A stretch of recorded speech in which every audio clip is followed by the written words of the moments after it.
datang hari yang indah. Terima kasih. Halo teman-teman, apa kabar? Ada saya kembali, Aryan Surya, sahabat baik kamu dari Pagar Kehidupan. Sebuah hal yang paling menjadi permasalahan, sadar gak sih, di saat kita tidak tahu apakah yang kita lakukan saat ini udah di jalan yang sesuai atau jangan-jangan malah salah lagi kayak kemarin. Bener atau enggak teman-teman? Di saat kamu menemukan video saya yang satu ini, diri kamu adalah manusia yang seperti judul lagu dari lagu Raisa. Loh, apa itu mas? Serba salah. Iya, serba salah. Itulah yang jadi biang kerok kehidupan kamu. Dan aneh tapi nyata, itu bukan sekedar judul dari lagu Raisa ya. Tapi bisa jadi menjadi tema kehidupan kamu yang selama ini sangat amat mengganggu. Jadi tanpa banyak basa-basi, halo, ada saya Aryan Surya dari Pagar Kehidupan di sini. Saya ingin memeluk kamu dari jauh ya. Sini saya peluk, tapi pelukannya bukan secara fisik. Dengan tamparan ilmu yang seizin Tuhan, insya Allah ini kembali bisa menolong kamu. Siap untuk berbicara lagi dengan saya dari hati ke hati walaupun kita tidak bertemu? Yuk kita bahas materi di hari ini, insya Allah ini nampar banget nih. Gini teman-teman, ini bakal menjadi salah satu video yang unik ya. Kenapa unik? Kalau dilihat dari menitnya ini tidak terlalu panjang, tapi justru disinilah satu langkah praktek besar yang kamu cari akhirnya ketemu.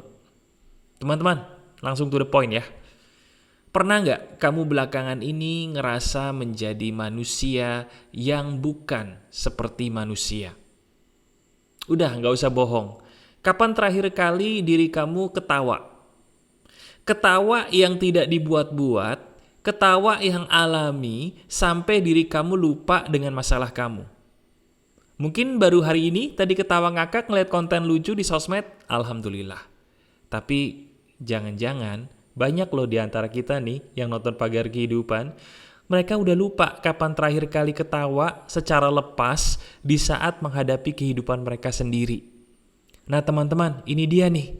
Saya ingin membagikan satu hal yang teramat sangat penting untuk kamu. Saking pentingnya, langsung tanpa banyak basa-basi, langsung saya jebretin di bagian depan. Teman-teman, dengerin baik-baik. Diri kamu selama ini kurang banyak sepi. Benar, saya nggak salah ngomong. Saya ulangi ya, teman-teman. Siapapun kamu yang digiring oleh Tuhan melihat dan menonton video ini, saya punya satu pesan untuk kamu. Diri kamu selama ini kurang sepi. Titik. Nah kan? Bingung kan?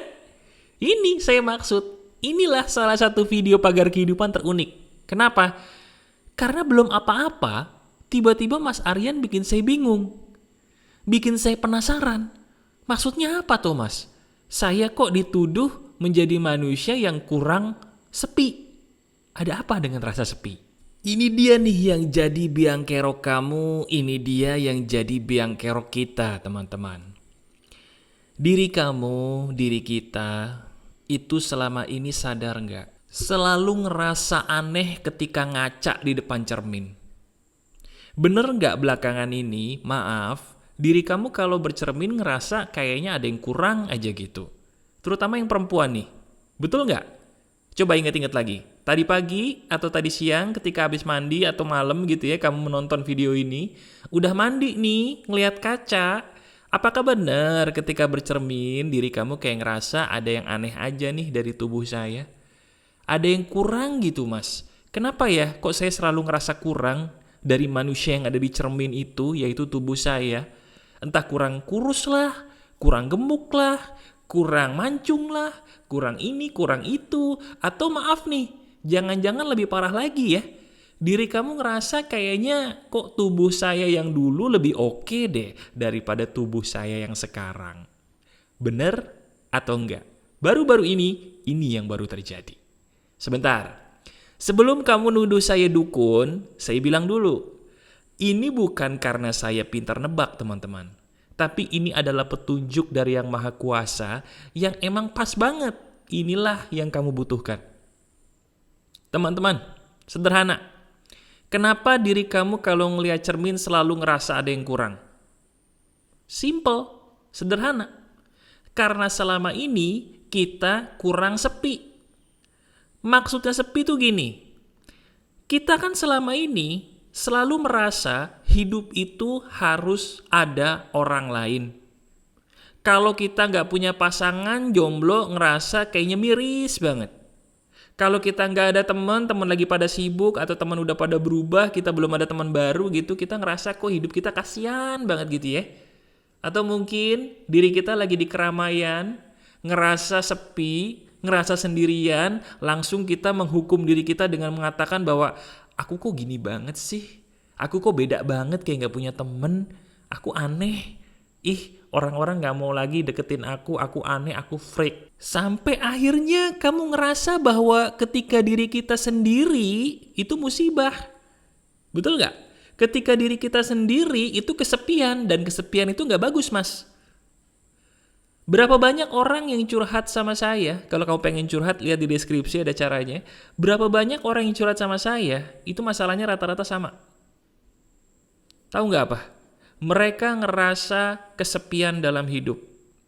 Ngerasa orang tua mereka nggak bisa nerima.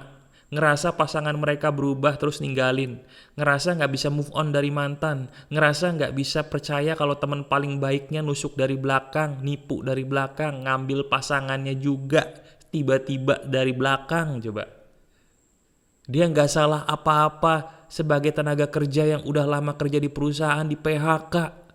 Bisnisnya yang tadi oke-oke aja nih yang berdagang, tiba-tiba bangkrut. Akhirnya ngerasa kesepian, nggak ada yang dukung, nggak ada yang support.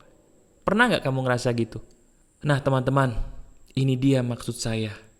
Dengerin baik-baik, inilah obatnya. Kalau diri kamu pengen berubah, jangan pernah mengincar ramai, tapi bersahabatlah dengan sepi. Itu yang benar. Saya ulangi lagi, tolong didengarkan dan diresapi teman-teman. Kalau diri kamu pengen berubah jadi jauh lebih baik dalam segala hal deh. Dalam hatimu, batinmu pulih tuh lukanya. Psikologis kamu normal tuh. Pikiran kamu oke sehingga rezeki membaik. Dengerin saya. Jangan pernah incar keramaian lagi ya, stop. Jangan pernah merasa bahwa mana ya temen yang bisa aku ajak ngobrol, mana ya orang-orang yang bisa aku ajak nongkrong, mana ya mantanku, aku pengen ngobrol sama dia lagi. Stop, jangan ya. Karena itu jadi biang kerok masalahmu. Jangan mengincar keramaian lagi. Namun, mulailah belajar bersahabat dengan kesepian atau sepi. Kenapa saya bilang begini? Karena kita coba telaah deh. Kita belajar di sini bareng-bareng ya. Gak ada manusia bodoh, kita sama-sama belajar. Kita belajar. Sadar gak sih masalah hidup kita kemarin muncul karena kita bertemu sama orang yang salah. Tapi habis itu kita gak mau move on kan? Bener gak sih? Sadar gak sih? Masalah hidup kita sampai saat ini, itu perkaranya cuma satu. Kita nggak percaya kalau orang yang kita pikir baik ternyata bisa jahat juga loh. Walaupun udah ada bukti nih orang atau orang-orang itu jahat, kita nggak mau terima. Sampai akhirnya apa? Ya udah yang kita lakukan terus aja bersama dia atau mereka sampai pada sebuah titik akhirnya kita jadi orang yang dipermainkan seperti layaknya sebuah barang. Bukan manusia lagi. Sebentar deh, sampai sini dulu, apakah itu kamu? Renungkan, resapi. Pernah gak kamu di posisi ini? Kalau pernah, tuliskan di komentar, saya pernah banget mas di posisi ini, terima kasih. Nanti saya berikan hati. Nah sekarang, berarti kalau kamu sudah ketampar lagi, ini dia nih yang jadi biang kerok masalah hidupmu kan? Diri kamu sebagai sahabat saya, sama seperti saya yang dulu. Di mana selalu menganggap kesepian itu musibah. Padahal kebalikannya. Saya selalu bilang begini. Ini bagi yang muslim ya. Sholat berjamaah itu luar biasa nikmat. Tapi selalu ingat, kenikmatan sholat sunnah itu juga ada. Yaitu lakukan di saat sendiri. Jadi kalau yang muslim sholat fardu kan berjamaah nih yang laki ya. Enak banget tuh rasanya sejuk, kusyuk gitu kan. Tapi coba deh. Setelah sampai di rumah, sholat lagi, sholat sunnah. Kamu nikmatin sholat sunnahmu sendirian. Hanya kamu dengan Tuhanmu. Harus sampai nikmat. Kalau diri kamu sudah nikmat ketika sholat sendirian, beribadah sendirian, kamu sudah di jalan yang benar. Itu loh tolak ukurnya. Coba sekarang ya, kita nggak usah nunjuk siapapun di sini. Saya ingin kamu sebagai sahabat saya berkaca ke dalam diri, mau ya? Kita lihat diri kita sendiri ya. Sekarang kita bercermin ke diri sendiri. Coba lihat. Selama ini ketika aku ibadah sendiri, bosen, jenuh, atau nikmat, atau biasa aja? Udah, jawab dalam hati aja.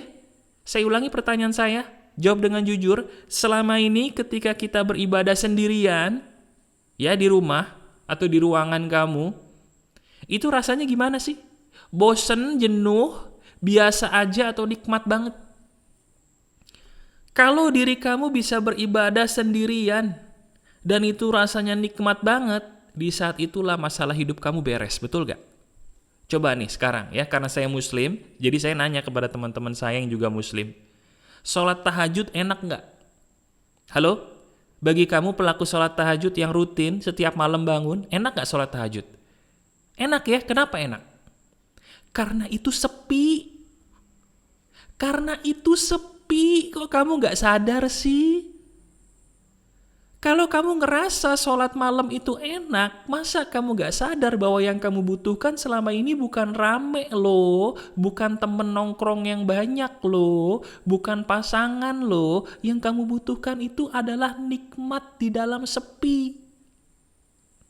Betul gak? Nah, sekarang dari sini harusnya kita sadar.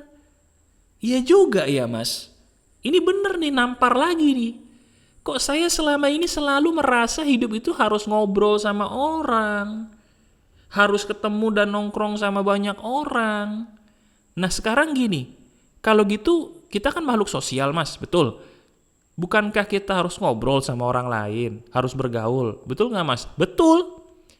Tapi ada tapinya nih. Saya mau tanya, lihat kisah hidup kamu.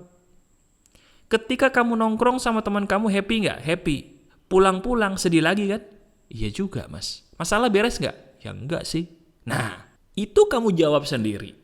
Di saat kamu ketemu sama teman-teman, ngobrol sama mereka, ketawa ketiwi, seru. Tapi kan mereka nggak selalu ada. Ada waktunya kamu pulang lagi ke kamar, ke kosan, atau ke rumahmu. Di saat itu sendiri lagi, nangis lagi dong. Iya juga ya. Bener mas. Betul nggak? Lah kok ketawa? Bener nggak? Nah di saat itu berarti kamu sudah sadar bahwa iya, bersosialisasi itu sangat baik. Tapi yang salah adalah jangan hanya karena kamu butuh sosial, kamu membenci sepi.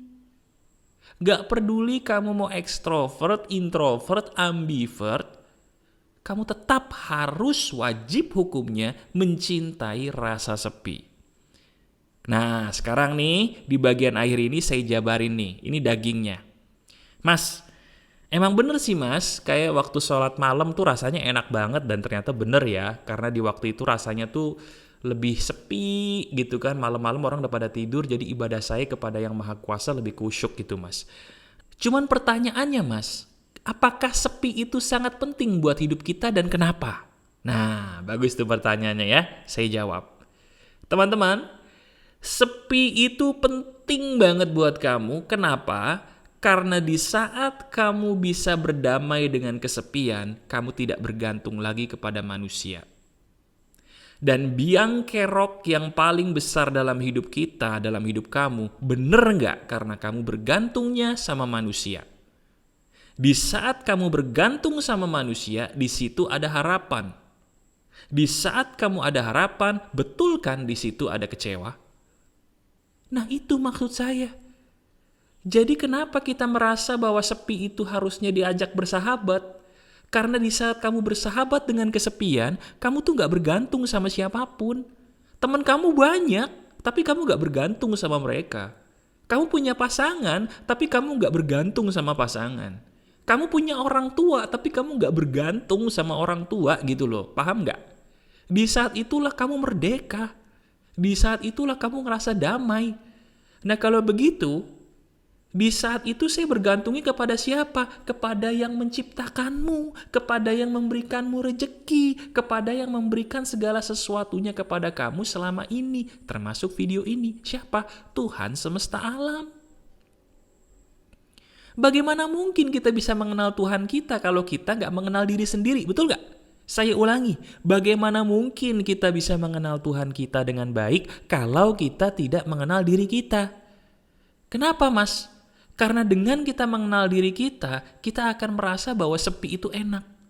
Di saat sepi itu enak, sadar nggak? Kita tuh ngerasa kayak berduaan aja sama Tuhan. Dan itu rasanya enak banget. Rasanya jiwa ini, ruh ini penuh. Ruh itu terasa penuh, enak banget loh rasanya. Ini biasanya yang rajin sholat malam udah pernah ngerasain nih, coba testimoni di komentar. Enaknya senikmat apa sih ketika kamu ngerasa bahwa ibadah malam itu rasanya nikmat? Sharing di komentar supaya teman-teman kita nih bisa baca. Jadi teman-teman, mulai sekarang saya punya nasihat sederhana. Kamu harus menemukan diri kamu dulu supaya kamu bisa menemukan bagaimana cara berdialog dan bersahabat dengan Tuhanmu. Temukan diri kamu dengan belajar mencintai sepi. Kamu tidak perlu bertemu banyak orang, karena kalau kamu ketemu banyak orang secara rutin, kamu akan mulai kehilangan kepribadian murni dari diri kamu sendiri. Kamu akan menjadi orang yang paling dekat dengan kamu. Itu psikologis, bukan? Iya kan? 5 orang terdekatmu akan menjadi seperti kamu. Kamu akan menjadi seperti 5 orang terdekat kamu. Jadi daripada kamu menjadi seperti mereka, kenapa nggak diri kamu menjadi kamu? Caranya gimana? Belajar mencintai sepi. Tetap bergaul, tapi jangan terlalu lama. Cintai sepi. Belajar untuk menikmati alam sambil pelan-pelan berbagi ibadah. Ketika kamu mencintai sepi, ketika kamu mencintai ibadahmu di waktu sepi, di saat itulah kamu menemukan Tuhanmu. Ternyata Tuhanmu itu lebih dekat ya daripada urat nadi di lehermu. Kenapa selama ini kamu mencarinya keluar sih? Kenapa selama ini kamu mencarinya di teman-temanmu sih? Padahal dia lebih dekat dari urat nadi di leher kita. Kita hanya butuh sepi, mencintai sepi. Di saat sepi kita dialog sama Tuhan, betul-betul dalam. Dan di saat itulah masalah kita beres, betul nggak? Renungkan deh. Materi ini kalau kamu telusuri, dalam ya. Betul nggak sih? Dalam dan ini benar. Ini saya hadiahkan buat kamu. Kalau kamu suka dengan ini, klik jempol ke atasnya dan share link video ini kepada teman-teman kamu ya. Biar banyak yang mengenal pagar kehidupan. Kamu suka banget dengan saya, pengen bersahabat dengan saya, berarti kamu butuh baca buku saya. Buku asli saya dijual, gimana caranya? Lihat keranjang Shopee. Nah, itu dia keranjang Shopee-nya, bisa kamu lihat, itu buku asli karangan saya. Coba deh kamu baca, kamu bakal ketawa sendiri, terharu sendiri, dan paham kenapa akhirnya saya bisa di titik ini. Itu seru banget. Masih ada saya, Aryan Surya, sahabat baik kamu selalu dari Pagar Kehidupan. Tetap keep the spirit, keep sharing, and keep loving. Bye-bye.